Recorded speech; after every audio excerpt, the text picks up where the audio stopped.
Hello friends, ಇವತ್ತು ಒಂದು ಮಂಡಕ್ಕಿಯಿಂದ ಒಂದು ರೆಸಿಪಿ ಮಾಡ್ತಾಯಿದ್ದೀನಿ. ಚರ್ಮುರಿ ಎಲ್ಲ ಮಾಡಿ ತಿಂತೀವಲ್ಲ, ಆದರೆ ಇವತ್ತು ಒಂದು ಡಿಫ್ರೆಂಟಾಗಿ ಮಂಡಕ್ಕಿಯಿಂದ ಒಂದು ರೆಸಿಪಿ ಮಾಡ್ತಾಯಿದ್ದೀನಿ. ತುಂಬಾ ಟೇಸ್ಟಿಯಾಗಿರುತ್ತೆ.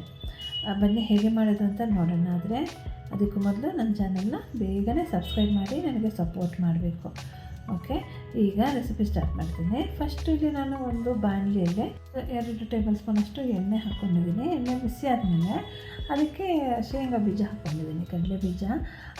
ಎಷ್ಟು ಬೇಕಾದರೂ ಹಾಕೋಬೋದು, ಇದಕ್ಕೆ ಕ್ವಾಂಟಿಟಿ ಇಷ್ಟೇ ಬೇಕು ಅಂತೇನಿಲ್ಲ. ಕಡಲೆ ಈ ರೆಸಿಪಿಯಲ್ಲಿ ಮಧ್ಯದಲ್ಲಿ ಸಿಕ್ಕಿದ್ರೆ ತುಂಬ ಚೆನ್ನಾಗಿರುತ್ತೆ. ಅದಕ್ಕೆ ಸ್ವಲ್ಪ ಜಾಸ್ತಿನೇ ಹಾಕ್ಕೊಂಡಿದ್ದೀನಿ, ಒಂದು ಅರ್ಧ ಕಪ್ಪಷ್ಟು ಹಾಕ್ಕೊಬೋದು. ಕಡಲೆ ಎಲ್ಲ ಫ್ರೈ ಆಯಿತು. ಈಗ ಕಡಲೆ ತೆಗೆದಿದ್ದೀನಿ. ಈಗ ಅದೇ ಎಣ್ಣೆಯಲ್ಲಿ ಸ್ವಲ್ಪ ಸಾಸಿವೆ ಹಾಕ್ಕೊಂಡಿದ್ದೀನಿ. ಗ್ಯಾಸ್ ಫ್ಲೇಮ್ ಆನಲ್ಲೇ ಇದೆ. ಸಾಸಿವೆ ಹಾಕಿದ್ದೀನಿ. ನಂತರ 1 ಟೀ ಸ್ಪೂನ್ ಜೀರಿಗೆ ಹಾಕಿದ್ದೀನಿ. ಸ್ವಲ್ಪ ಇಂಗು ಕೂಡ ಹಾಕ್ಕೊಂಡಿದ್ದೀನಿ. ಮತ್ತು ಕರಿಬೇವಿನ ಸೊಪ್ಪು ಹಾಕಿ ಸ್ವಲ್ಪ ಬಿಸಿಯಾಗಿ ನಂತರ ಅದಕ್ಕೆ ಇಲ್ಲಿ ನಾನು 2 ಈರುಳ್ಳಿನ ಕಟ್ ಮಾಡಿ ತೊಗೊಂಡಿದ್ದೀನಿ. ಅದರಲ್ಲಿ ಒಂದು ಅರ್ಧ ಈರುಳ್ಳಿಯಷ್ಟು ಈಗ ಹಾಕೋತಾ ಇದ್ದೀನಿ. ಉಳಿದಿರೋ ಈರುಳ್ಳಿನ ಹಾಗೆ ಇಟ್ಕೋಬೇಕು, ಸಣ್ಣಗೆ ಕಟ್ ಮಾಡ್ಕೋಬೇಕು. ನಂತರ ಹೇಳ್ತೀನಿ ಉಳಿದಿರೋಂಥ ಈರುಳ್ಳಿನ ಏನು ಮಾಡೋದು ಅಂತ. ನಂತರ ಸ್ವಲ್ಪ ಅರಿಶಿನ ಪುಡಿ ಹಾಕಿದ್ದೀನಿ. ಸ್ವಲ್ಪ ರುಚಿಗೆ ತಕ್ಕಷ್ಟು ಉಪ್ಪು ಹಾಕ್ಕೊಂಡಿದ್ದೀನಿ. ಉಪ್ಪು ಹಾಕಿ ಈರುಳ್ಳಿನ ಸ್ವಲ್ಪ ಫ್ರೈ ಮಾಡ್ಕೊಳ್ಳೋಣ. ಒಂದು 30 ಸೆಕೆಂಡ್ ಫ್ರೈ ಮಾಡಿದ್ರೆ ಸಾಕು, ಜಾಸ್ತಿ ಅನ್ಬೇಡ. ನಂತರ ಇಲ್ಲಿ ಹುಣಸೆ ಹಣ್ಣಿನ ರಸ ಹಾಕೋತಾ ಇದ್ದೀನಿ. ಹುಣಸೆ ಹಣ್ಣಿನ ರಸ ಸ್ವಲ್ಪ ಜಾಸ್ತಿ ಹಾಕ್ಕೋಬೇಕು, ಅರ್ಧ ಕಪ್ಪಷ್ಟು. ನಂತರ ಅದಕ್ಕೆ 1-2 ಸ್ಪೂನಷ್ಟು ಬೆಲ್ಲ ಹಾಕ್ಕೊಂಡಿದ್ದೀನಿ.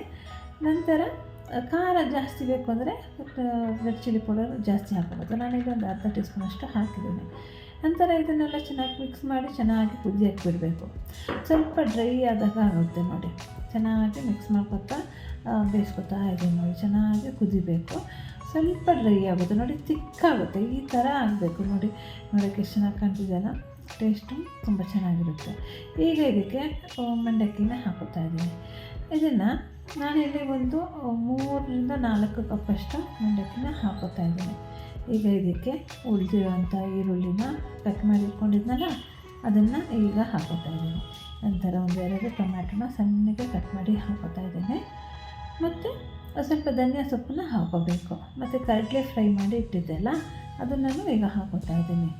ಈಗ ಇದನ್ನೆಲ್ಲ ಚೆನ್ನಾಗಿ ಫುಲ್ಲು ಮಿಕ್ಸ್ ಮಾಡ್ಕೋಬೇಕು. ಗ್ಯಾಸ್ ಫ್ಲೇಮ್ನ ಆಫ್ ಮಾಡ್ತೀನಿ. ಯಾವಾಗ ಹೋಗುತ್ತೋ ಎಲ್ಲ ಚೆನ್ನಾಗಿ ಕುದಿ ಬರುತ್ತಲ್ಲ, ಪುರಿ ಹಾಕೋಕ್ಕಿಂತ ಮುಂಚೆನೇ ಗ್ಯಾಸ್ ಫ್ಲೇಮ್ನ ಆಫ್ ಮಾಡಿಬಿಡ್ತೀನಿ. ಆಫ್ ಮಾಡಿದ್ದೀನಿ. ಈಗ ಇದಕ್ಕೆ ಚೆನ್ನಾಗಿ ಮಿಕ್ಸ್ ಮಾಡ್ಕೋಬೇಕು. ಮಿಕ್ಸ್ ಮಾಡಿ ಇದನ್ನು ಸರ್ವ್ ಮಾಡ್ಬೋದು. ತುಂಬಾ ಟೇಸ್ಟಿಯಾಗುವಂಥ ರೆಸಿಪಿ. ನೀವು ಒಂದ್ಸಲ ಮಾಡಿ ನೋಡಿ, ತುಂಬಾ ಚೆನ್ನಾಗಿರುತ್ತೆ. ಹುಳಿ, ಖಾರ ಮತ್ತು ಸ್ವಲ್ಪ ಸ್ವೀಟ್ನೆಸ್ ಎಲ್ಲ ಇರುತ್ತಲ್ಲ ಮಧ್ಯದಲ್ಲಿ, ಕಡಲೆ ಎಲ್ಲ ಸಿಗಬೇಕಾದ್ರೆ ಬಾಯಲ್ಲಿ ತುಂಬ ಚೆನ್ನಾಗಿ ಅನಿಸುತ್ತೆ. ಟೈಮ್ ಪಾಸ್ ಚೆನ್ನಾಗಿ ಹೋಗುತ್ತೆ ಇದನ್ನು ತಿಂತಾ ಇದ್ದರೆ.